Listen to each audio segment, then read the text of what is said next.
Hello, everyone. Hello. Welcome back to my channel. Always so happy to find you here. Welcome to any new subscribers. I hope you stay for a good long while and bring a friend with you next time. I wanted to talk about the positional power of the ego, particularly in two major arenas, the workplace and family life, because if we've learned anything by the time we adult up, I'd say certainly by the time we're 30, because 2018 to 21, you're becoming a young adult, but you're still developing. Like they say, the mind, the brain, all of the developmental, mental, cognitive pieces aren't fully developed until they're 24, 25 years old. This is why they don't recommend people marrying too young because you haven't really completely grown mentally in cognition yet. You're still developing.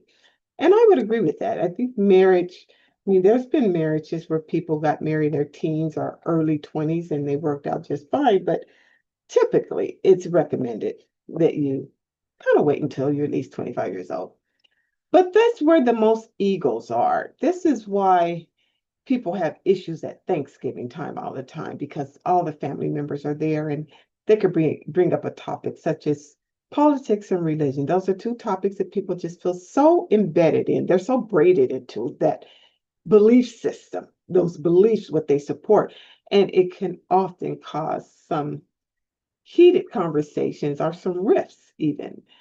But I would say that when a person just flies off the handle on a dime, or a person is just not thoughtful about what it is that they're going to say, you already know how to handle such a person because you've seen their behavior before. So you have learned to work around the borders of that person, I'll say. But I am addressing how the ego shapes itself around such a person. And it's this way. The person was never fixed early on when they should have been fixed. This is why the childhood bully in elementary school becomes the bully in middle school, in high school, then they only get a job and they're bullying differently, but they're still bullying. I can see a bully in the workplace like that. And they do things by which to hurt a person. They curve their overtime. They refuse or deny their requests for time off. They write them up for a single tardy, whereas other people may have many tardies before they're even spoken to, let alone written up. Because the ego is expressing itself. The bullyism is expressing itself. We should have fixed the bully in elementary school and not let the principal get persuaded by the parent, such to the point where the bully gets away with it and they grow into this. I had given a talk some time ago about the nerd and the cheerleader, and that the nerd grows up to be an executive at a company because the nerd was always smart, the nerd was always studious, and the nerd is now running a company. And so he or she, but I'll just say he, the person, I'll say, because the person was never in the in crowd and never even seen by the in crowd and the socials on campus, or certainly the cheerleaders, in the back of their mind, they wanted that person and was never given that person. So when they elevate up in life, they still want that person. If they get them, a lot of times, not always, but a lot of times, they mistreat them because of the rejection they got many years ago. It's still in their basement. So it's a revenge getting. And often it's not even a revenge of that person because maybe that person wasn't the cheerleader, but their view of the cheer. It's very common with nerd men or women, but mostly I'll say men because as we know, more men run companies than women, although perhaps they shouldn't, but they do. And so when they get that, they want to, and often have, belittled the cheerleader. Oh, you thought you were all this in high school, and look at you. You can't do anything without me now. It's their basement speaking. That is the ego speaking. It's like, you were really nothing anyway. It's to put the person down. And if the person doesn't have strong enough self-esteem, or they feel they need that person,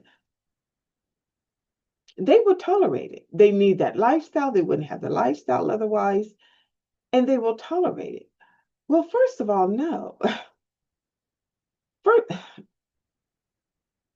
anyway, it just depends on how you are in your constitution. So I shouldn't say no, because some people find themselves in a situation where they have to tolerate for the sake of a child, or they don't have a formal education, or never really had a good, a steady job, and they want to continue living in a gated community or whatever, and they need that man. So they tolerate them. I just have to accept that, but I can't imagine that for myself. But people do it all the time. So when these egos get out of control, they think they can do whatever they want to do and get away with it, because they're the CEO, they're the executive, they're on the board, they can make a call, they can stop it from getting in the media, they can do these things. Until one sweet day called karma comes and shows it all, make you show your hand. And when that happens, it can collapse a lot. Let's just use the Me Too movement as an example. When it started coming out, now it was always there. The complaint and the assaults had already happened years ago for so many people. But when it came out, it was like a flood. And no one wanted to hear from Ronan Farrow. Nobody wanted to hear from him, because he was doing the work in behalf of these women who were laid to couch with these executives just to get in a picture in a film and all of that. And this had gone on this was just the way of Hollywood, still may be today. The wicked contracts, the contracts where they own the rights to your music. It's really a cattle in a herd of talent that these music executives are exerting their ego over. I remember Michael Jackson had it with Tommy Mottola, I think his last name, Mottola, of Sony, and all of this. And it's hard to be heard away from the herd. It's hard to be heard away from the cattle in the herd, because you're just one voice out, and many people haven't gotten the power to speak out. So when this ego gets out of control, it's hard to, what I call, reel it back in, because it had been out of control, as I said, since high school, since elementary, onto middle, onto high, now in the workplace, going up the ladder. Because too, as they go up the ladder, a lot of times people, what I say, sell a little bit more and more and more of their soul, the things you wouldn't think they would do, things that they didn't think would be found out. Matt Lauer is a very good example of that. How during the Me Too movement, he had such a stellar career, only to find out all these different things, like locking women in his office and entrapping them and things like that. What makes you think you can do that? Is what I'm saying. And so years go by, the months go by, the years go by, and sometimes decades later, when you're found out. And when you're found out, your spouse and kids get to see who you are at work with others that they never saw in you at home. They don't go to work with, they don't hear you making these decisions. They don't hear you flying off the handle. They don't hear you banging the desk and having a temper temper tantrum about sales results and how come the margins aren't broader as far as the profit margins and the things you're doing to make the business successful. So the ego is in the way. The ego is also in the way in the home environment, where I pay all the bills, so these are my rules. Where when you get a job, you can have an opinion. When you get your own place, you can run it that way. And all of that, instead of having a communicable presence, it's because the ego is out of control. One thing about the ego doesn't want you to tell it what to do when it's out of control. It wants to do what it wants to do. And it grows. Now, I do recognize that we all have a bit of an ego. I like to call it, when it's in check, it just comes across as confidence. But when it's out of check, it comes across as arrogance. But it's still the same ego. And we all have ego. And ego needs to be in its proper place, or it will make decisions like that. It is the ego that makes you ghost a person. It is the ego that makes you gaslight a person. It is the ego that makes you shun a person. It is the ego that makes you ignore a person, because the ego wants to one up a person. It wants to one up a person. It wants to belittle a person. It wants the person to know that they are positionally more powerful than the person actually is. That's ego. That's ego. And this is why when you have a person like poetess, rest in peace, Maya Angelou, who would make a statement: when a person shows you who they are, believe them. Believe them. They are showing you the pieces that you would not otherwise see. So just believe them. And I don't know why it's the hardest things for people to do, but they often, sorry, I'm trying to set my calendar here. They often present a person to a setting. This is why I say it's important to me to be authentic, because you don't have to change because of the setting. When you're authentic, you don't change. When you're authentic, there's no need to change anything. The setting will embrace you. The setting wants you. And everyone in the room will receive you because they recognize authenticity.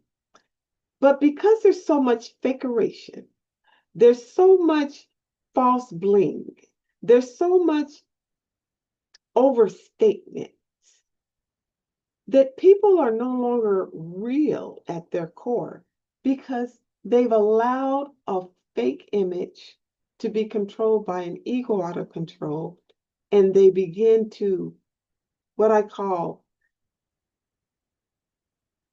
commit two faces to you: the public face and the private face, and the things they'll do and the extent to which they'll go.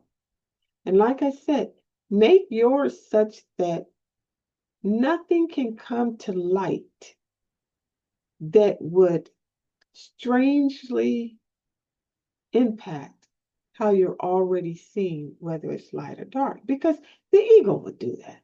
The ego will say, yeah, I'm just going to ignore him. I'm just going to ignore. The ego is attitude-ish. It's attitude-ish. And it's like, it wants to be a god of the person by which it's holding. It wants to be a god of that. And this is unnecessary.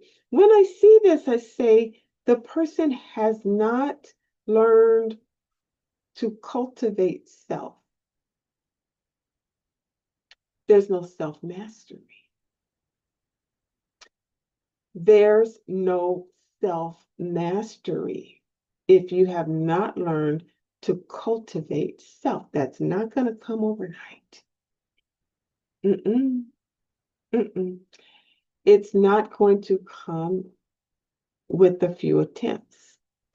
I've seen some people who try to go into sense of meditation and calm and all that quit within a couple of weeks because it's just easier not to do it. So they don't want to call, but I'll get back to it. Yeah, okay, well, you do that. But at the end of the day, keep your ego in check and make sure that you're not overly confident, because when a person is overly egoistic, everybody can see it. And those who are woke in consciousness go, how sad that is. This person is exerting all of that energy because there's a shortcoming they're trying to cover up. And that's the reality of it. So keep your good ego in check. It can serve you well if you have it in check. And if you've gotten this far, please click like, please click subscribe. I see you. Bye. Bye, y'all.